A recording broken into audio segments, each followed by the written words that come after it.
Good evening, everybody, and welcome to Dawn of a New Era podcast. And now we have a special guest with us today, and some of you may have been reading her bio. I know a lot of you were very interested in the topic because Michelle Seiler Tucker is pretty much the leading authority when it comes to buying, growing, fixing any type of business.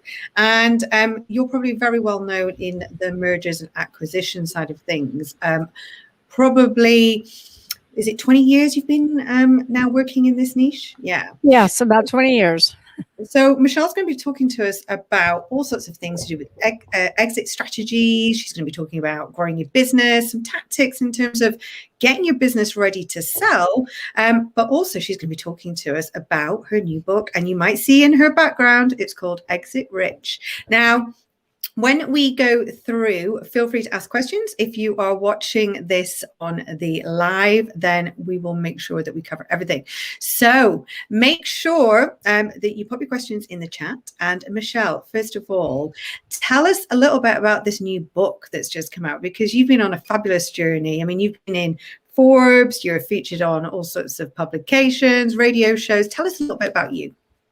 Sure. So I've been in master intermediary, mergers and acquisitions, master intermediary for a little over 20 years. And before that, I did franchise sales, franchise development, and franchise consulting. I've always owned multiple companies. At any given time, I own 5 to 10 companies that I'm building to sell. So I really specialize in buying, selling, fixing, and growing. Mm-hmm. And it's my passion. You know, entrepreneurship is my passion. I wrote my very first book in 2013 called Sell Your Business for More Than It's Worth. And that book was more of just a blueprint on how to sell your business. When I did the research back then, though, I learned that, 95% of startups would fail in the first 1 to 5 years. Sure. And then several years later, I've been driving around meeting clients all over the US and Canada. And I keep noticing that I'll see a business there one day, next day the business is completely gone. So I started doing my research again and learned that in America, I'm not sure about the UK, but in America, the business landscape has actually flip-flopped. So it used to be that 95% of startups will go out of business. The first 1 to 5 years are the most risky. Well, now it's only 30%. Only 30% of startups are going out of business. So this is the best time to start your business. However, out of 27.6 million companies, about those businesses have been in business 10 years or longer, 70% of those companies are going out of business. 70. This is before COVID. So you see how it's flip-flopped. It used to be if you can make it past 5 years, you're golden. Your business is going to last a very long time. Now, in America and probably UK, you hear about the big box, public companies like Toys R Us, been in business 75 years, goes under. Kmart, Steinmart, Pier 1, Godiva Chocolate, closing down 1,500 locations. GNC, closing down 900 locations. But what the media is not telling us is about all the private companies on every street corner in every town in every state. And these business owners, unfortunately, are exiting poor. They're having to sell for pennies on the dollar, close their business, or even worse, file bankruptcy. So Exit Rich is very different than my first book, whereas it's not just about selling your business. It's actually about building a business that will stay in business. So it will be sustainable, scalable. And when you're ready, you will actually have a sellable asset. See, this is it. I think you've hit the nail on the head. So many people are still thinking, and there's a fear out there about starting businesses. But, we've seen businesses that, we know brands from growing up, in our childhood, and they're going. So, what are the keys? If there were a critical success factor, what would be the key in terms of making your business strong and making it sellable? So the number one reason that businesses are going out of business, 70%. Now remember, that's before COVID. Now in America, every 10 seconds, a business is closing down. Sure. There's over 10,000 businesses, 10,000 restaurants are going under. So the number one key to success before COVID, we can give you before COVID and after COVID because it's two different things. So number one, success before COVID, the number one reason that businesses are going out of business is because they stopped doing what I call AIM. AIM, A-I-M. AIM is always innovate and market. Business owners become complacent. They're Okay. married to their concept. They're married to their ideas. They keep doing things the way they've always done them. And they stopped innovating. They stopped marketing. And the problem is, if you don't innovate, it's like Blockbuster. Blockbuster sold Netflix. They had the opportunity to buy Netflix. They did nothing to innovate. Toys R Us changed nothing in 75 years. So if you don't innovate, then there are going to be competitors that are going to innovate and they're going to pass you by. Plus, you've got some really strong entrepreneurs that are doing startups and they're looking at problems and finding solutions. And so the company that makes it the easiest to purchase their products and services is the company that's going to win. Amazon is winning because Amazon makes it so easy. You can practically buy anything. You can practically buy a horse and have it delivered to you in 2 days. So that's the number one reason they're going out of business. As far as now, after COVID, one of the big issues is, the industries are dying. So industries that were dying before COVID are now thriving and vice versa. So the industries like restaurants, hotels, etc., they just have to get creative. They have to think about how to do things differently. And I use COVID as a wake-up call for everybody because a lot of business owners have one profit center. They have all their eggs in one basket. Plus, they have 1 or 2 months of working capital. Yeah. You can't operate like that. You should always have congruent revenue streams and be diversified. And you should always have at least 1 year of working capital. I think so many people have heard about, being dynamic, pivoting during COVID. We've seen some people come out, and they're totally different businesses. They're leaner, they're stronger, they're working more towards the consumer trends and also what consumers want. And this is something that I think we've needed in business. And, as much as we don't want the pandemic, there's some businesses that will really thrive from this because they have adapted, as you say, and then they've looked at innovation. We've seen actually a lot of people investing in innovation during COVID and using this downtime to research the market, look at their revenue streams and try and add in more. If you could go back to when you first got into, obviously, this career, I mean, have you seen the way that entrepreneurs do business change? Yes and no. It used to be when I first got into this industry that a lot of entrepreneurs didn't plan their exit because their plan was to pass their business on to their children. And a lot of them, you just see family businesses go from generation to generation to generation. Now that's really changed. I would say less than 10% of businesses are passed on to the next generation because the kids don't want your business. Things have changed. I mean, kids want to create their own masterpiece. They want to, find their own way. They don't necessarily want to follow in mommy and daddy's footsteps. So I always tell my business owners, you really need to plan your exit. I call this an exit rich, STGPS exit model. And you really need to plan your exit day one of buying or starting a business and plan your business with the end in mind and then reverse engineer it. The problem is business owners never really think about selling. There's 5 ways to exit, but business owners never really think about selling until they have to due to an internal or external catastrophic event. So that could be health issues, death, partners, divorce, or COVID. And when you're trying to sell in the middle of the chaos, you're not going to maximize value because your business is trending downward, not upward. Best time to sell is when your business is in its prime. Exactly. So when you think about businesses, I mean, I meet millions and millions of people online who talk about having a business. And I think one of the fundamentals that we look at when we look at online marketing is online presence and what your business model is. If you think about business models, so many people are their business. And that's not sellable. And how do people make that transition from being the business to having something that is actually a business that they can sell, that they don't need to be involved in, and that they aren't the whole foundation and structure? Yeah, so you're absolutely right. I mean, that's probably the number 2 reason that businesses don't sell. So in the United States, probably UK too, because I think we marry each other. But in the United States, 80% of businesses won't sell. That's according to Steve Forbes. 80%, 8 out of 10. That's a pretty big number. And Steve Forbes actually endorsed my book, Exit Rich. So they don't sell because, number one, A business owner never grew a business that a buyer actually wants to buy. They've created a glorified job in which they go to work to every day versus a business that works for them. Yeah. And that's the number one that's the number two reason, is that the business is dependent upon the owner. Buyers aren't buying jobs unless you have the right people in the right place and you have a management team. They're not going to buy your company. They'll pass on to the next. And so how do they make that transition? Well, first and foremost, they follow what I call the 6 Ps. And they build their business to follow this infrastructure so that it is sustainable, scalable, can run without them. So it'll be profitable. And then when they're ready, it's actually sellable. So that very first P in the 6 Ps is people. You know, you have to have people. You don't build, Donna, you don't build a business. You build people, and people build a business. Exactly. And entrepreneurs really have to get out of the mindset that this is my baby. No, you got babies at home. You got babies at home. This is your valuable asset.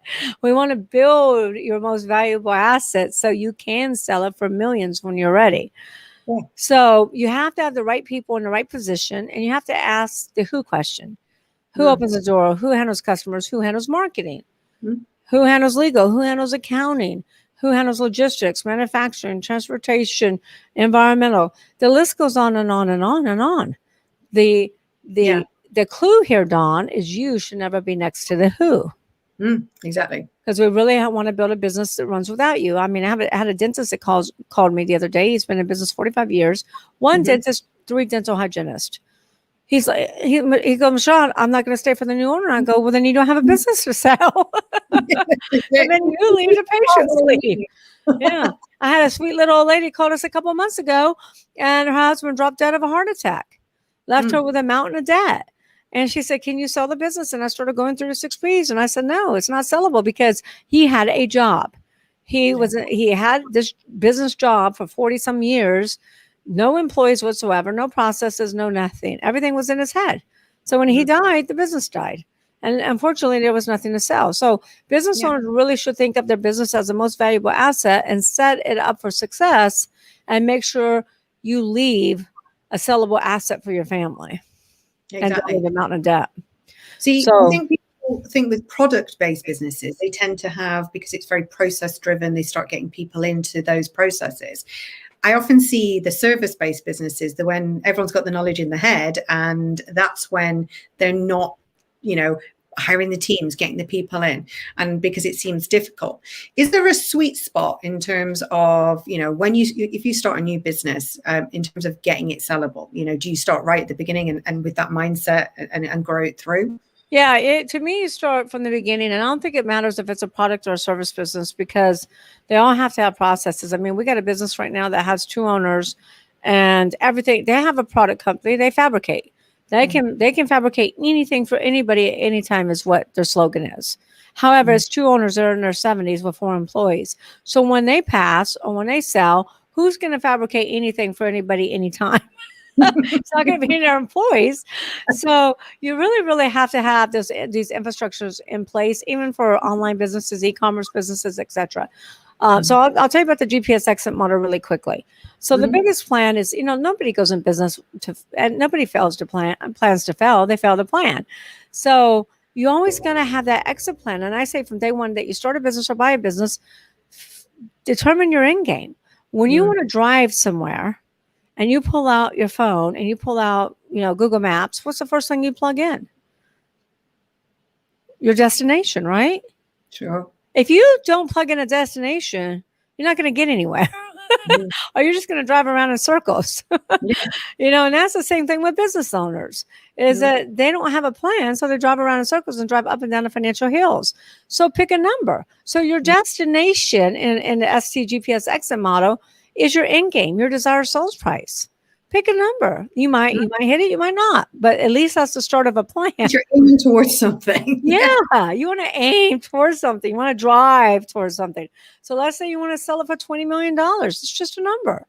If your number is 5 million, great, that's your number. If your number is 100 million, great, that's your number. Pick a number. I just want people to pick a number. So let's say it's 20 million. Then you want to reverse engineer it. The GPS exit model now has your destination, but it needs to know where you're starting from.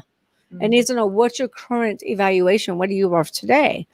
And many business owners have never had a business valuation before. It's completely financial suicide to me because, us humans will go to the doctor and get a physical checkup to make sure that we're still ticking and kicking. We'll drive our car to the shop and make sure our car is running on all 6 cylinders. But when it comes to the business, their most valuable asset, they never stop and get their business evaluated. I worked with a company the other day for 50 years. 50 years in business, never won a valuation. You should get your business evaluated every single year because there are events that increase valuations and events that decrease valuation. COVID is a perfect example of that, right? So let's say you want to sell for $20 million, you're worth $5 million today. Now you need a no time frame. Let's say you want to do this in 10 years. Great, 10 years. Now you have a start of a plan. Now you need to know who's my buyers going to be. Not buyer, buyers. Because if you have one buyer, sellers come to me all the time and say, Michelle, I have a buyer. This buyer's going to buy it. I'm like, okay, yeah, let's see. The buyer's not going to buy it, So I'm like, I'll put money on it. And the buyer never buys it. You always have to have multiple buyers because if you put all of your eggs in one buyer's basket and that buyer falls out, falls through, then what?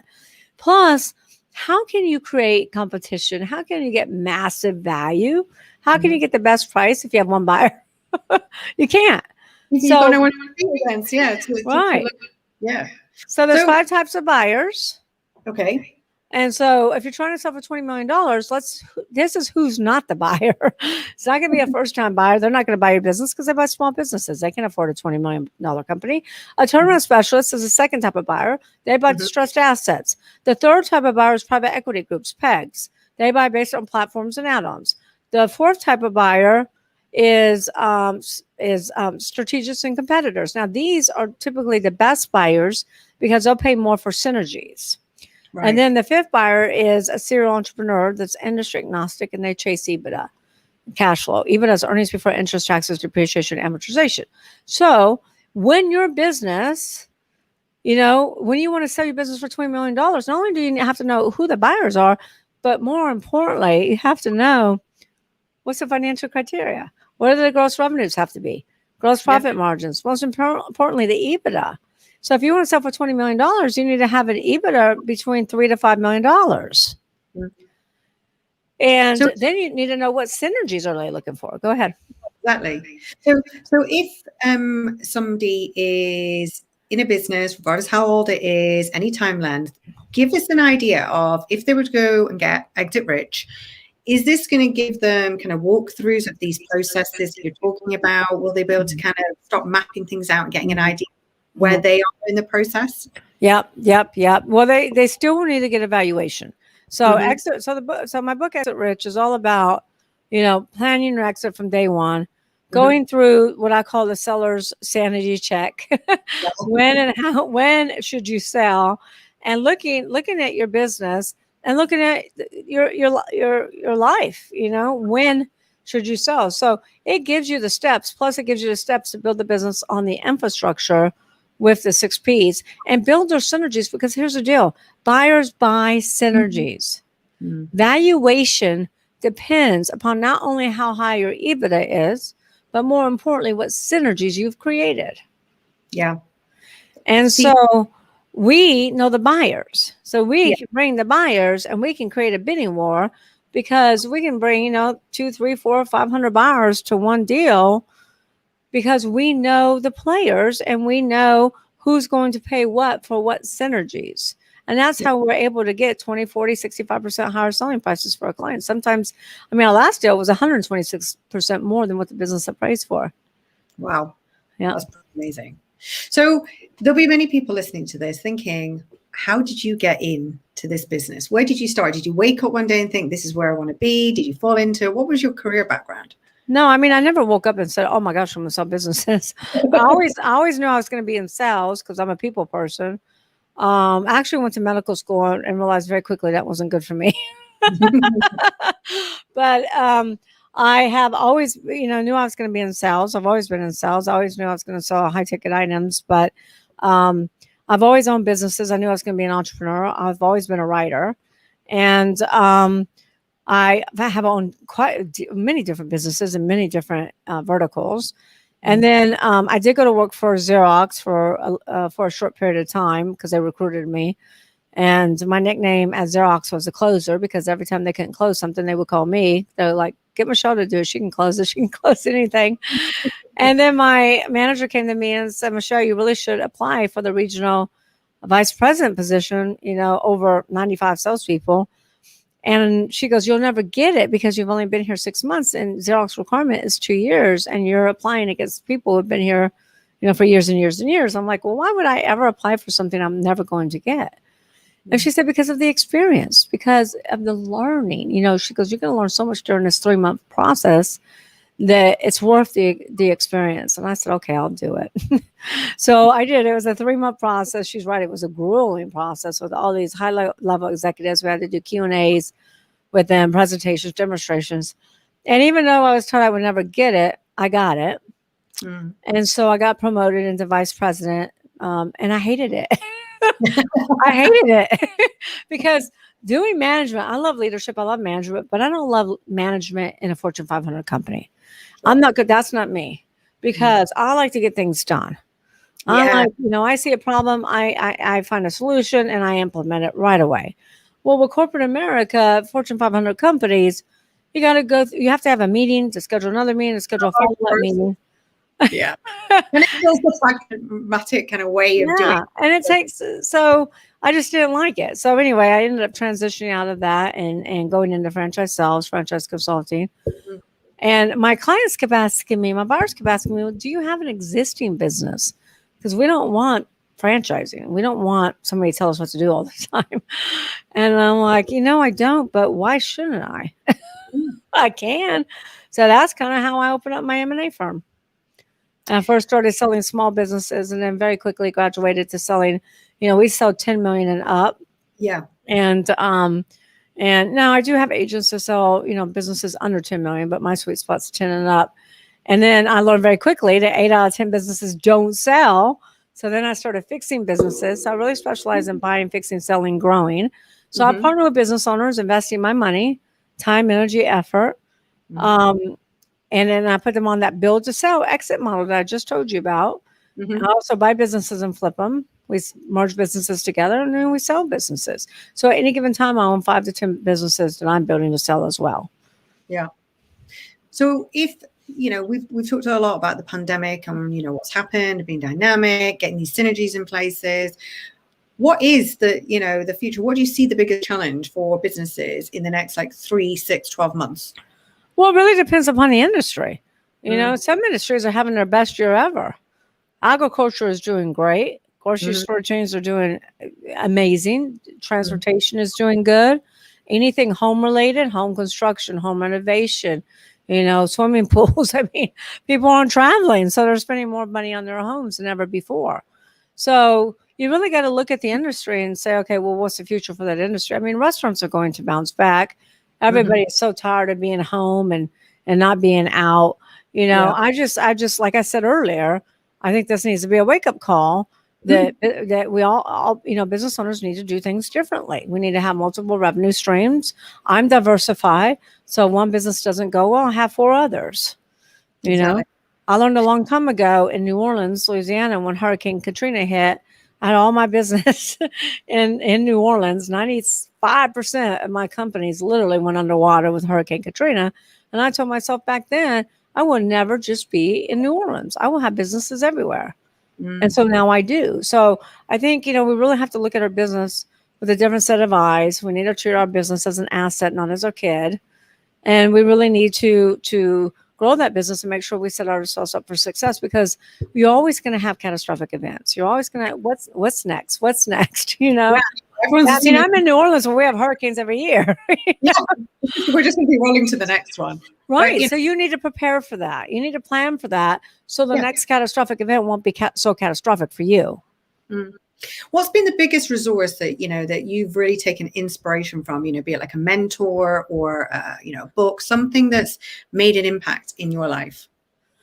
I never had a mentor until probably 2012, 2013, 2014. I would say what makes the biggest impact for me is, number one, is me. I'm self-motivated. I'm determined. I'm going to win. I'm competitive. I'm resilient. I think I'm probably my best resource. However, yes, there's books I read. Like I read Think and Grow Rich from the Napoleon Hill Foundation, The Art of the Deal by Donald Trump. Love him or hate him, it's a good book. The One Thing by Gary Keller. Rich Dad Poor Dad. And I have had some mentors along the way, but I think for me, because I've owned so many different businesses, I know what it takes. It doesn't matter what your industry is. It doesn't matter if it's service, product, whatever. The steps are the same. The infrastructure is the same. So it's mindset really for you. I mean, this is a big thing. I mean, I think even listening to you for 5-10 minutes, you're a very energized person, and I think we could all get energized with you within that time. I'm like now thinking I'm going to go away and review my business and look at everything that we're going to be doing. But if people want to go and connect with you, Michelle, how can they get in touch? And most importantly, how can they get a copy of Exit Rich? Bearing in mind our listeners and viewers are all over the globe. Okay. So to get in touch with me, they can do a couple of things. They can go to my website, seilertucker.com. That's seilertucker.com. They can text Michelle to 888-526-5750. When they do that, all my social media pops up, plus my websites pop up. So you can go there, follow me on Facebook, LinkedIn, connect with me on LinkedIn. And then for Exit Rich, I strongly encourage everyone to go get Exit Rich because, we didn't even really cover the 6 Ps. We didn't cover valuations, negotiations, creating a bidding war. So much stuff we didn't cover. It's all in the book, And so I encourage everybody to go get the book. Sharon Lecter, by the way, is my co-author. And she wrote Rich Dad Poor Dad with Robert Kiyosaki. So she's a 5 times New York Times bestselling author. Plus she's a CPA, a financial literacy expert, and the advisor to many different presidents. So, and then Steve Forbes also has endorsed Exit Rich, plus Kevin Harrington, which is the original Shark on Shark Tank, wrote the foreword. They can get exitrichbook.com now at exitrichbook.com. And it won't be out till June. However, we will email you the digital download. From anyone in the United States. We will send the hardcover to your doorstep. Outside the United States, you just have to pay extra for shipping. And then we will also give you a lifetime membership to the Exit Rich Book Club. So the Exit Rich Book Club is me doing video training on all these different, how to create a bidding war, negotiations, 5 types of buyers, the 6 Ps, and then also documents. So all the documents you need to run your business and sell your business. A lot of times business owners say, well, sure, I never saw a non-compete or employee handbook or organizational chart. It's there. So we also have sample letters, all the bits, everything they need in one-stop shop. We also have sample letter of intents, because the letter of intent is very important if you want to sell your business. Sample purchase agreements, due diligence checklist, and closing docs. They're all there not just for your review, but for your download. These documents alone are worth over $25,000. So a lot. Reason to go check out the website. So there's one more thing I want to say. They also, if they pre-buy the book, they get a 30-day membership into Club CEOs. And Club CEOs is a mastermind, an entrepreneur mastermind that I founded where we do hot seats, Q&As, and help business owners really pivot and figure out, what they need to do next.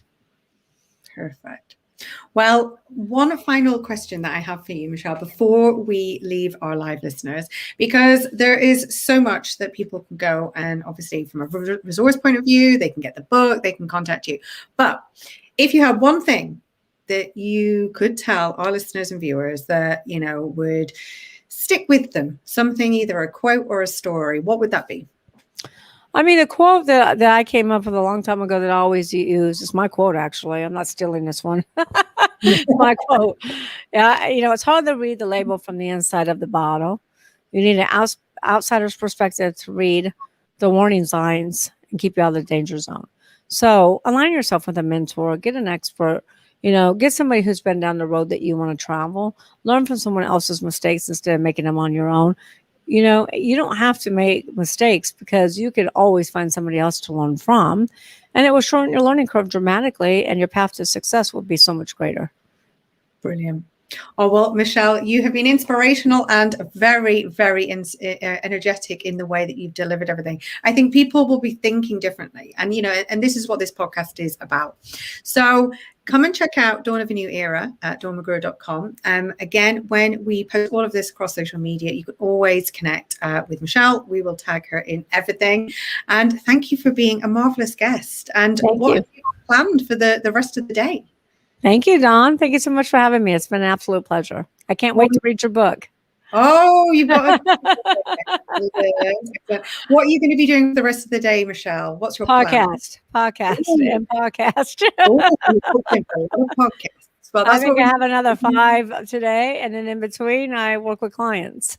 But you know what, podcasts, honestly, I see the fact that podcasts are growing massively at the moment. And I only started our podcast last July, and we've hit the top 10% in global reach. So very powerful medium. And I think something that more and more people are going to be using, I mean, especially in the pandemic when people are out walking, but great resource. So I'm sure we're going to be seeing you everywhere, Michelle, but thank you so much for joining today. Really enjoyed it. Thank you. Take care. Thank you for having me.